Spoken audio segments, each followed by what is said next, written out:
दोस्तों, क्या आप जानते हैं कि भगवान श्री कृष्ण के मित्र और सखा सुदामा अपने पिछले जन्म में कौन थे। आज की वीडियो में जानेंगे कि सुदामा पिछले जन्म में कौन थे। उज्जैन, जो कि अवंतिका में है, स्थित ऋषि संदीपनी के आश्रम में बचपन में भगवान श्री कृष्ण और बलराम दोनों पढ़ते थे। वहाँ उनके कई मित्रों में से एक सुदामा भी थे। सुदामा के बारे में बहुत कुछ लिखा गया है। कहते हैं कि सुदामा जी शिक्षा और दीक्षा के बाद अपने गांव अस्मावतीपुर, जो कि इस समय वर्तमान में पोरबंदर गुजरात में है, यहाँ पर भिक्षा मांगकर अपना जीवन यापन करते थे। सुदामा एक गरीब ब्राह्मण थे। विवाह के बाद वे अपनी पत्नी सुशीला और बच्चों को बताते रहते थे कि मेरे मित्र द्वारिका के राजा श्री कृष्ण हैं, जो बहुत ही उदार और परोपकारी हैं। वह हर किसी पे कृपा करते हैं। वह वहाँ के राजा हैं। यह सुनकर एक दिन उनकी पत्नी ने डरते हुए उनसे कहा कि यदि आपके मित्र साक्षात लक्ष्मीपति हैं, साक्षात नारायण यानी कि भगवान हैं, और उदार हैं, तो आप क्यों नहीं उनके पास जाते हैं। वे निश्चित ही आपको भरपूर मात्रा में धन संपत्ति देंगे, जिससे कि हमारी गरीबी मिट जाएगी, जिससे हमारी कष्ट में गृहस्थी में थोड़ा बहुत तो सुख आ ही जाएगा कम से कम। सुदामा कृष्ण से मांगने में बहुत संकोच करते थे। वह बहुत व्याकुल रहते थे कि मैं कृष्ण से क्यों मांगूं, वह मेरा मित्र है। मेरा मित्र इसलिए थोड़ा ही है कि मैं उससे कुछ भी मांगता रहूं, धन संपत्ति मांगता रहूं। सुदामा संकोच बस पहले तो बहुत मना कर रहे थे, लेकिन पत्नी के आग्रह पर एक दिन वे कई दिनों की यात्रा करके द्वारका पहुंच गए और द्वारका में द्वारपाल ने उन्हें रोक लिया। मात्र एक ही फटे हुए कपड़े को लपेट कर गरीब ब्राह्मण जानकर द्वारपाल ने उसे प्रणाम कर यहाँ आने का कारण पूछा। जब सुदामा ने द्वारपाल को बताया कि मैं श्री कृष्ण का मित्र हूँ, द्वारपाल को आश्चर्य हुआ। फिर भी उसने नियमानुसार सुदामा जी को वहीं ठहरने को कहा कि तुम यहीं पर रुको, और खुद महल में चला गया और श्री कृष्ण से कहा कि हे प्रभु को फटेहाल दीन और दुर्बल ब्राह्मण आपसे मिलना चाहता है। कहा कि हे प्रभु, एक फटेहाल दीन और दुर्बल ब्राह्मण आया है, वह आपसे मिलना चाहता है, और साथ ही ये भी कहता है कि आप उनके मित्र हैं, जो आपको अपना मित्र बताकर अपना नाम सुदामा बतलाता है। द्वारपाल के मुंह से सुदामा नाम सुनकर प्रभु सुध-बुध खोकर नंगे पैर ही द्वार की ओर दौड़ पड़े। उन्होंने सुदामा को देखते ही अपने हृदय से लगा लिया और प्रभु की आंखों से आंसू निकल पड़े। वे सुदामा को आदरपूर्वक अपने महल में ले गए। महल में ले जाकर उन्हें सुंदर से आसन पर बैठाया और रुक्मिणी संग उनके पैर धोए। कहते हैं कि प्रभु को उनके चरण धोने के जल की आवश्यकता ही नहीं पड़ी। उनकी दीनता और दुर्बलता देखकर उनकी आंखों से आंसू की धार बहने लगी। उसी से उनके चरण धुल गए।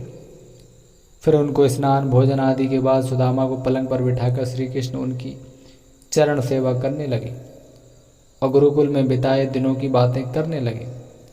बातों ही बातों में ये प्रसंग भी आया कि किस तरह दोनों मित्र वन में लकड़ी लेने गए थे और रास्ते में मूसलाधार वर्षा होने लगी, तो दोनों मित्रों एक वृक्ष पर चढ़कर बैठ गए। सुदामा के पास एक पोटली में दोनों के खाने के लिए गुरु माता के दिए कुछ चने थे, किंतु वृक्ष पर सुदामा अकेले ही चने खाने लगे। चने खाने की आवाज़ सुनकर श्री कृष्ण ने पूछा कि क्या खा रहे हैं सखा मित्र। सुदामा ने यह सोचकर झूठ बोल दिया कि कुछ चने कृष्ण को भी देने पड़ेंगे। उन्होंने कहा कुछ नहीं खा रहा हूँ, यह तो ठंड के मारे मेरे दांत बज रहे हैं। इस प्रसंग के दौरान ही श्री कृष्ण ने पूछा, भाभी ने मेरे लिए कुछ तो भेजा होगा। सुदामा संकोच बस एक पोटली छिपा रहे थे। भगवान मन में हंसते हैं कि उस दिन चने छिपाए थे और आज तंदुल छिपा रहा है। फिर भगवान ने सोचा कि जो मुझे कुछ नहीं देता, मैं भी उसे कुछ नहीं देता, लेकिन मेरा भक्त है तो अब इससे छीनना ही पड़ेगा। तब उन्होंने तंदूल की पोटली छीन ली और सुदामा के प्रारब्ध कर्मों को छीड़ करने हेतु तंदूल को बेहद चाव से, बेहद मन से उन्होंने खाया। फिर सुदामा ने अपने परिवार आदि के बारे में तो बताया, लेकिन अपनी दरिद्रता के बारे में कुछ भी नहीं बताया कि हम पे कितनी मुश्किल है, कितना संकट है, हम कैसे अपने दिन व्यतीत कर रहे हैं, कुछ भी नहीं बताया। अंत में प्रभु ने सुदामा को सुंदर सैया पर सुला दिया। फिर दूसरे दिन भरपेट भोजन कराने के बाद सुदामा को विदाई दी किंतु विदाई के दौरान उन्हें कुछ भी नहीं दिए।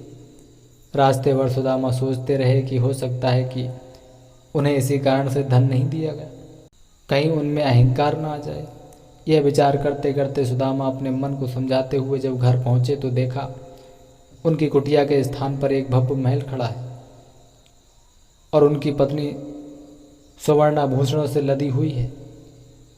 वह बहुत सारे आभूषण पहनी हुई है तथा सेवकाओं से घिरी हुई है। बहुत सी दासियां और रानियां उनकी सेवा कर रही। यह दृश्य देखकर सुदामा की आंखों से आंसू निकल आए और वे सदा के लिए श्री कृष्ण की कृपा से अभिभूत होकर उनकी भक्ति में लग गए। यहाँ पर महत्वपूर्ण बात यह है कि जब श्री कृष्ण सुदामा के चरण अपने आंसुओं से धुल रहे थे, इस प्रसंग की एक पुरानी कथा मिलती है रामायण में।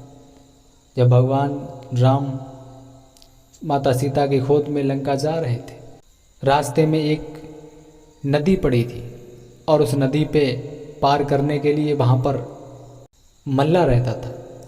उसका मल्ला का नाम था केवट और उस समय केवट ने उन्हें नाव में बिठाने से मना कर दिया था। क्यों? क्योंकि वो जानता था कि एक पत्थर की शिला राम के पैरों से सुंदर स्त्री बन गई और अगर ऐसे ही इन्होंने मेरी नाव में पैर रख दिया और मेरी नाव भी स्त्री बन गई तो मेरी रोजी रोटी चली जाएगी। इसीलिए उन्होंने नाव में बैठाने से भगवान श्री राम को मना कर दिया। लेकिन भगवान श्री राम ने बहुत उनसे गुजारिश की कि भैया ऐसा कुछ नहीं होगा, तुम हमें नाव में बिठा लो। फिर उन्होंने कहा कि पहले मैं आपके चरण धुलूँगा और इनका पानी पीऊँगा, फिर आपको नाव में बिठा लूँगा। उन्होंने कहा ठीक है भैया, चाहे जैसा मर्जी आए वैसा करो, लेकिन मुझे उस पार पहुँचा दो। तो केवट ने उनके चरण धुले, बहुत ही आराम से प्यार से दोनों चरणों को धुला, गंगा जल से धुला।